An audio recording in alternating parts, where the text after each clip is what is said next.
Alhamdulillah. Alhamdulillahilladzi khalaqal mauta wal hayata liyabluwakum ayyukum ahsanu amala. Wa huwal azizul ghafur. Asyhadu an la ilaha illallah wahdahu la syarika lah. Wa asyhadu anna Muhammadan abduhu wa rasuluh.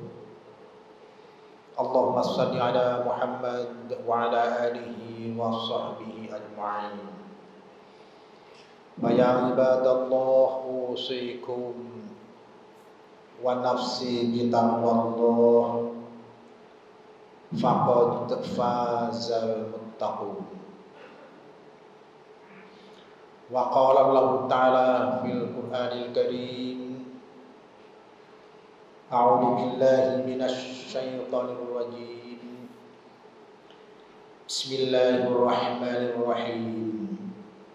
Ya ayyuhalladzina amanu lima taquluna ma la taf'alun. Kabura maqtan 'indallahi an taqulu ma la taf'alun. Hamba Allah hadirin jamaah Jumat, kita semuanya masih diberikan berbagai anugerah oleh Yang Maha Kuasa Allah Subhanahu wa Ta'ala, dengan berbagai kenikmatan-kenikmatan yang Allah berikan kepada kita semuanya, yang apabila kenikmatan itu dihitung dengan hitungan matematik, dengan angka-angka, maka kata Allah sekali-kali tidak akan bisa menghitungnya. Oleh karena itu, maka segala kenikmatan yang Allah berikan kepada kita semuanya harus kita wujudkan dalam bentuk aktivitas-aktivitas yang sesuai dengan tuntunan-tuntunan syariat.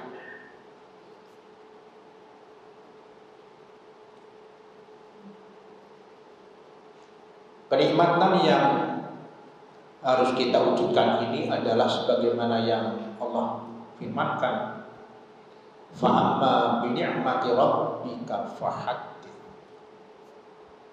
Maka kenikmatan yang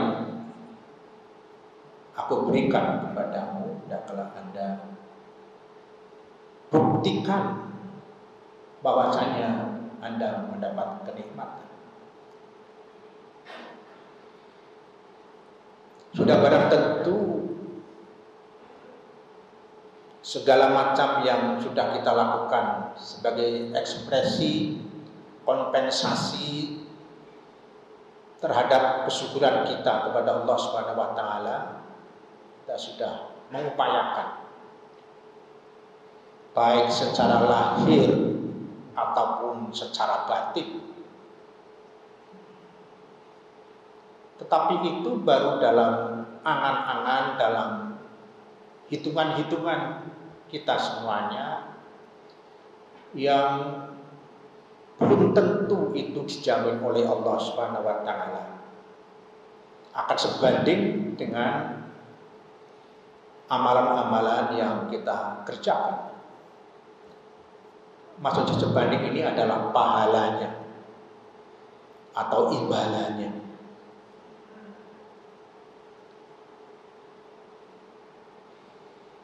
Karena semuanya memerlukan adanya proses,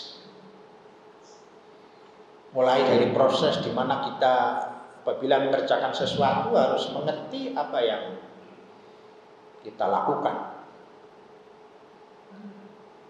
dengan segala profilnya, dengan segala karakteristiknya. Karena masing-masing aktivitas, masing-masing ibadah itu memiliki ciri sendiri, cara-cara sendiri. Yang itu dibungkus dengan istilah, dalam istilah fikih ada yang terkait dengan syarat-syarat dan rukun-rukun yang itu harus diketahui dengan secara teliti, dengan secara saksama, sehingga apa yang kita kerjakan itu tidak mubazir.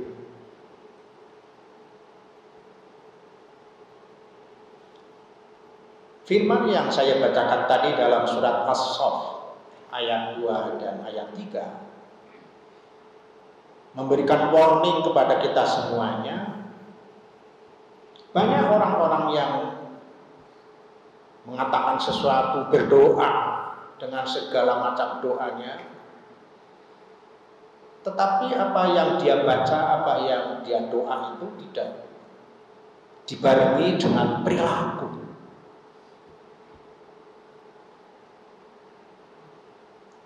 Doa yang paling singkat adalah doa satu jagat yang ada dalam surat Al-Baqarah ayat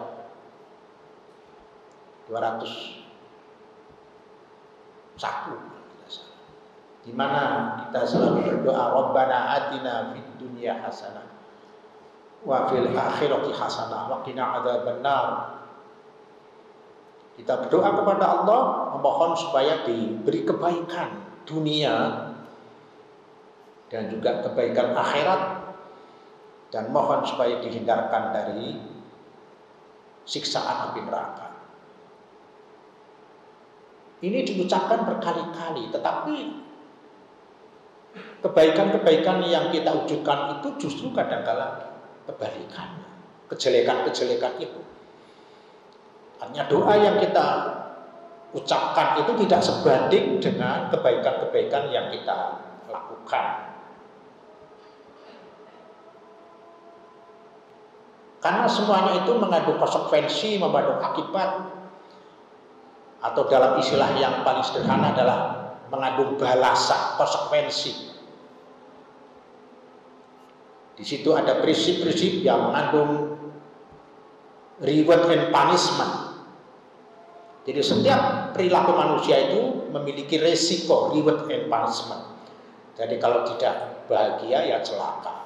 Itu kalimat singkatnya, tetapi itu kalau kita bedah di dalam firman-firman Allah itu dalam pengertian yang menyangkut hubungannya dengan apa yang terkait dengan istilah mubasyirin wa mundzirin, dengan istilah yang terkait dengan bahagia dan celaka itu bukan main dasarnya. Jadi kalau bahagia itu menyangkut hubungannya dengan pahala. Janji-janji Allah yang telah diberikan kepada hambanya sebagai imbalan pahala yang nantinya akan dinikmati, yang wujudnya adalah surga. Itu adalah kata-kata yang sangat dahsyat, meskipun dalam ranah akademik kadang-kala tidak ilmiah. Jadi kalau seseorang menyampaikan hal-hal yang terakhir istilah neraka, surga itu kadang-kala enggak ilmiah. Padahal endingnya setiap manusia itu akan mengalami seperti itu. Dan besok tidak ada kata-kata ilmiah kecuali hanya minta suaka bahwasanya apa yang Allah berikan itu mudah-mudahan bisa diberikan yang terbaik. Bahkan orang-orang yang dalam neraka itu minta suaka kepada Allah, minta dikembalikan ke dunia, mungkin satu hari saja, insya Allah satu hari itu saya full 24 jam, harta saya, raga saya, semuanya hanya semata-mata untuk mengabdi kepada Allah. Tapi kata Allah, sudah tidak ada lagi kesempatan seperti ini. Intinya adalah hidup ini tidak mudah.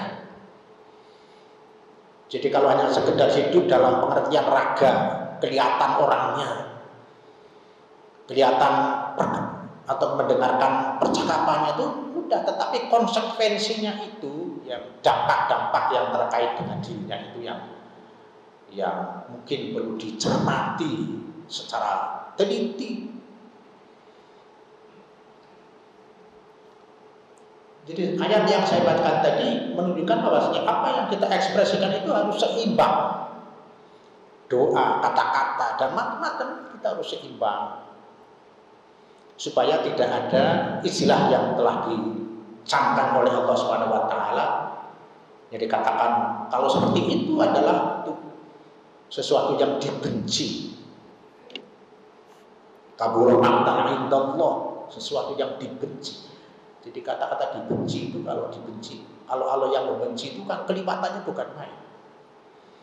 Jadi kalau seseorang dibenci oleh tetangganya segala macam, mungkin dia merasa sangat tidak enak. Apalagi yang membenci Allah itu memiliki konsekuensi yang dahsyat. Oleh karena itu maka dalam proses hidup ini harus selalu ada perubahan-perubahan. Dalam istilah Inggrisnya yang disebut dengan istilah change, harus ada perubahan yang sangat signifikan adalah mangkana yaumu khairan min amsihi fahuwa rabihun. Jadi perubahan itu harus grafiknya harus selalu naik. Barang siapa yang hari ini perbuatannya lebih bagus, lebih baik, maka itulah orang-orang yang bahagia. Jadi hadis ini menunjukkan kita harus tidak boleh turun. Grafiknya tidak boleh turun. Kalau turun nanti endingnya itu adalah kebalikan dari firman Allah, wala tamutunna illa wa antum muslimun. Jangan sekali-kali Anda menghadap Allah Subhanahu wa taala atau mati kecuali kamu sudah sempurna di dalam menjalankan segala apa yang menjadi perintah-perintah. Oleh karena itu mari kita bersama-sama, apapun yang kita lakukan itu harus kita komunikasikan dengan ajaran-ajaran yang benar dan kita komunikasikan dengan Allah Subhanahu wa taala. Jadi apapun yang terjadi itu adalah wa matasyauna illa ayyasha Allah rabbul alamin. Jadi apapun yang terjadi itu adalah merupakan kehendak Allah. Baik itu yang dirasa mungkin tidak enak ataupun merasa enak, tapi semuanya adalah merupakan kehendak Allah sebagai bentuk pengujian terhadap kualitas diri seseorang. Oleh karena itu mari kita selalu bertadabbur dengan firman-firman Allah dan kita selalu membaca sirah nabawiyah supaya kita menjadi orang-orang yang selalu berpedoman prinsip-prinsip kebenaran, agar kita menjadi orang-orang yang hasanah fid dunya wa hasanah fil akhirah. Barakallahu li wa lakum fil Qur'anil azim wa nafa'ani wa iyyakum bima fihi minal ayati wa dzikril hakim. Taqabbalallahu minni tilawatahu innahu ghafurur rahim.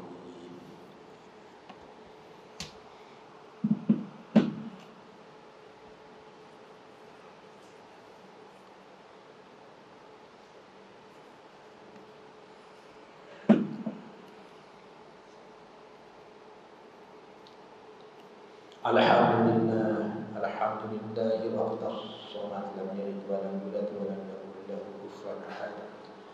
Asyhadu an la ilaha illallah wahdahu la syarika lah wa asyhadu anna Muhammadan abduhu wa rasuluh. Allahumma shalli ala Muhammad wa ali Muhammad kama shallaita ala Ibrahim wa ala ali Ibrahim. Wa barik ala Muhammad wa ali Muhammad kama barakta ala Ibrahim wa ala ali Ibrahim innaka Hamidum Majid. Wa ya ibadallah usikum wa nafsi bitaqwallah faqad fazal muttaqun. Innallaha wa malaikatahu yusholluna 'alan nabi ya ayyuhalladzina amanu shallu 'alaihi wa sallimu taslima. Allahumma ighfir muslimina wal muslimat wal mu'minina wal mu'minat al ahya'i wal amwat innaka qaribun mujibud da'wat bi rahmatika ya arhamar rahimin. Allahumma aina haqqa haqqa wa razukna tiba'ah wa ala batila batila wa razukna ijtinabah. Rabbana amanna bima anzalta wattaba'na rasul faktubna ma'asy syahidin. Rabbana atina fid dunya hasanah wa fil akhirati hasanah wa qina adzabannar. Walhamdulillahi